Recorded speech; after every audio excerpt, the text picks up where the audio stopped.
Good morning, Turkey Creek. It's another Monday. We're getting ready to do our lab. This week we're going to do cornbread casserole. I hope everybody's doing good at home. I'm going to wash my hands. I've already sanitized my area. I have my apron on. They're not giving haircuts out, so I don't know what to tell you guys if you're looking at a haircut. Make sure you wash your hands for the appropriate amount of time. Sing the ABC song while you do it. Lather it up. Warm soapy water. There we go.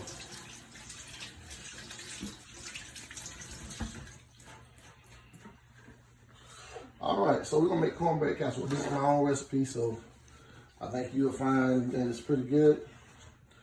If you had it at school, you'll know. I'm gonna get a spoon so make sure we get all the stuff together. And we're gonna go over to our station. All right, so first thing we're gonna do is we're gonna preheat our oven to 350 degrees. Cool. Then we're gonna come over here. So I have all my ingredients and all the things I need. So we're gonna use 2 boxes of Jiffy cornbread. We're gonna put those in the bowl. So if you look at the recipe I gave you, it tells you to mix the first, I believe, 4 or 5 ingredients together. So we're gonna mix 2 boxes of Jiffy. That's 1.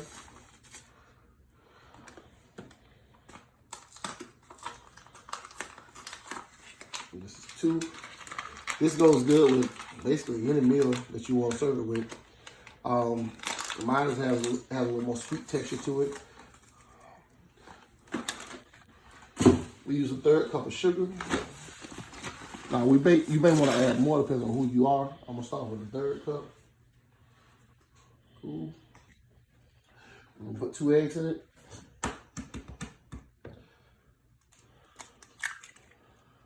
One.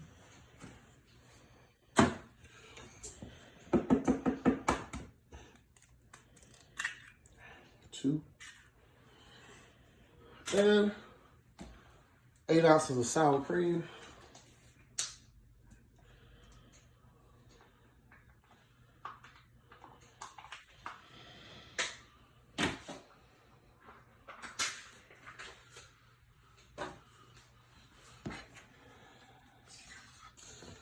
And that's that whole little thing.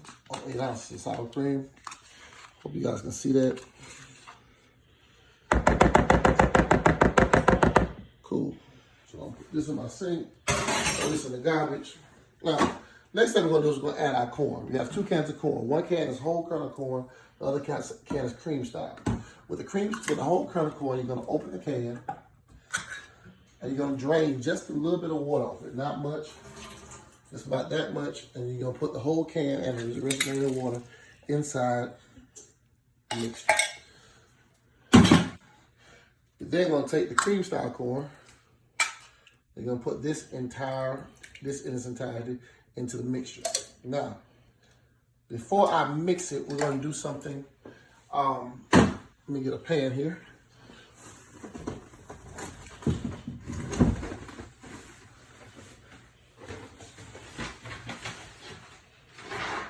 All right, so while we're doing that, we want to get our pan ready because once this is mixed, when we taste it, it's gonna be ready to go. So we're gonna take a 1/2 stick of butter and 2 tablespoons of oil.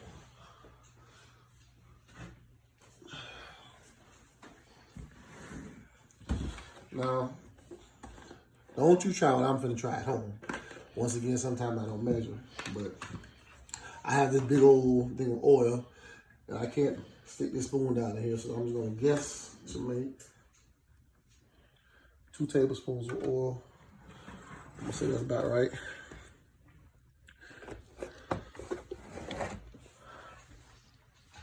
Next thing I'm gonna do is I'm gonna put this in the oven. I'm gonna let this get real hot while I mix my stuff together.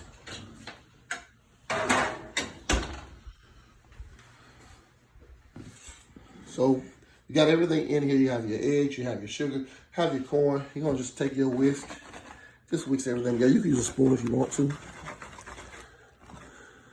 Don't have to add any milk.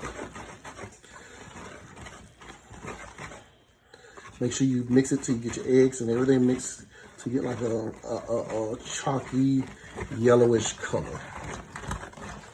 Kind of like that. Now remember, I like mine to be sweet. You may not necessarily like it to be sweet. So your sugar can be optional. You change the recipe how you want to. Now, I'm gonna add some more sugar because, and remember, if you're gonna taste your food, wash your hands after you taste your food. It's been in your mouth. Don't nobody want that.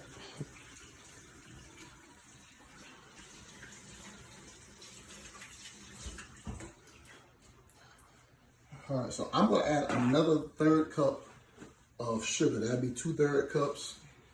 Like I said, you can sugar it. I want you to learn the phrase season to taste. So that means if you want it sweeter, make it sweeter. If you don't want it as sweet, make it less sweet. That's another 1/3 cup of sugar that I'm gonna mix in there.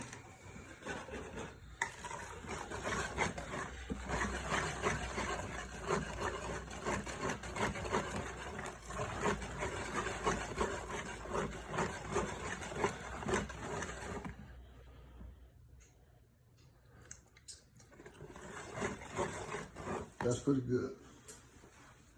Once again, go back over here. I know some of think it's crazy to keep washing your hands, but when you're cooking for other people, you want them to be assured that your house is clean, that your hands are clean, that you are putting them first. Especially in these times when coronavirus is out there and it's so easy to catch things. You want to make sure that you're sanitizing your area, keeping your hands clean, just doing all the things that you need to do. Now, this is cornbread casserole. I put 2/3 cups of sugar, so I've adjusted the recipe. So you probably should adjust the recipe too. Now, when you take your assessment online, go ahead and answer the questions based on the recipe that I gave you, not the modified version. So this here will feed about 10 to 12 people. You're gonna bake it about 50 minutes. It takes about 10 minutes prep time. I probably use less time than that to prep it up. But with that and getting that, now what's happening to the butter and the oil? The butter and the oil is in the oven, and it's getting real hot. And so once it gets real hot, we're gonna pour this into the hot mixture, and we're gonna let it bake for about 50 minutes, and that's how we're gonna get our cornbread casserole. Now I'm gonna go check on that while he films this a little bit.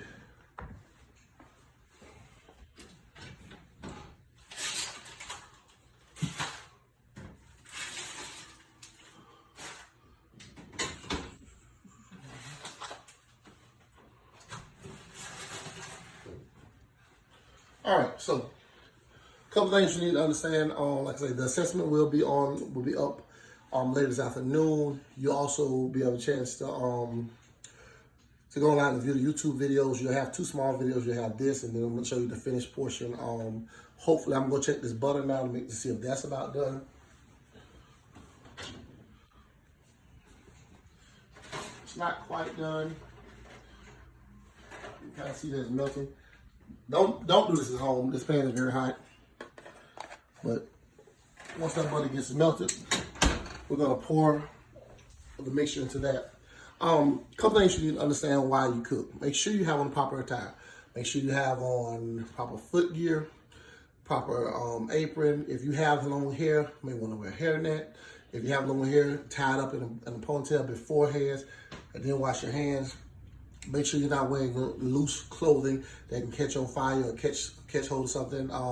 Make sure that when you're in the kitchen, you're not playing. Make sure that if you have pots on the stove, that the handles are turned inward. Make sure that that you're being as safe as possible. The kitchen is a place where a lot of things can happen. You can get burned. You can get you can slip and fall. You can get cut. There's a lot of different things that can happen in the kitchen. And so a lot of times people go in the kitchen and I want to cook, but they don't want to take safety into consideration. Listen, I'm the type of person that if you go in the kitchen and you fall because you're playing around, I'm going to laugh at you. It's funny. I'm sorry. I'm going to laugh at you. It's not funny that you fail. It's funny that you didn't think to be more safe before you went in there. The kitchen's not a place to play. It's a place to go in, do what you got to do, cook for your family. Because when you cook for your family and they enjoy the food, you feel good, they feel good, everything is good. When people get together and they're eating food that you cook and you can say, I did that, it gives you a sense of accomplishment. It makes you feel better about yourself. So we kind of want to infuse that into our lessons as we go week by week. As you already know, we won't be going back to the school campus. So I'm going to give you several lessons and you're going to learn how to make a whole meal. And we're going to be cooking in the kitchen every Monday, and we're going to hopefully be able to do some things. I see some of you guys have done the pound cakes, and they came out really well. Remember, all labs are optional. If you don't have ingredients at home, don't stress yourself out trying to get them. All you have to do is review this lab and answer the questions. That's how you get your grade. But you have the recipes, and you can make the same stuff that I'm making here at home at another time. And I promise you it'll turn out the same. Just remember, the recipe is there for a reason. It's a guide, but it's not a to-do all. In other words, just because I give you a recipe don't mean you can't change it. Every recipe I get out of every book I change it to fit something I want to do, something that I feel like tastes better for me. So when you're cooking, you have to take that into consideration too. If it's something that you like, somebody did a pound cake and they said, "Oh, I want to use vanilla instead of lemon," they made a vanilla pound cake. You can change things however you want to. Just make sure you're knowing what you're doing. Now that beep that you just heard, if you heard it, is let me know that the oven is ready to go. It also, if you can hear the butter and the oil beginning to bubble. So that means we're about ready. So I'm gonna go over here.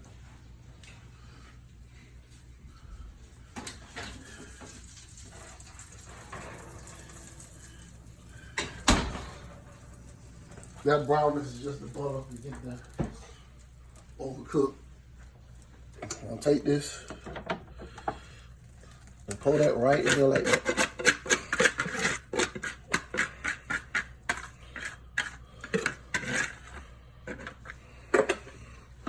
Put this in the sink so we can wash it. Put this back in the oven, right there on the top shelf, and we're gonna let it cook for about 50 minutes. In about 50 minutes, we'll be back so you can see how it looks and so that my brother-in-law can taste it for you. Y'all have a good day. I'll see you in a little bit.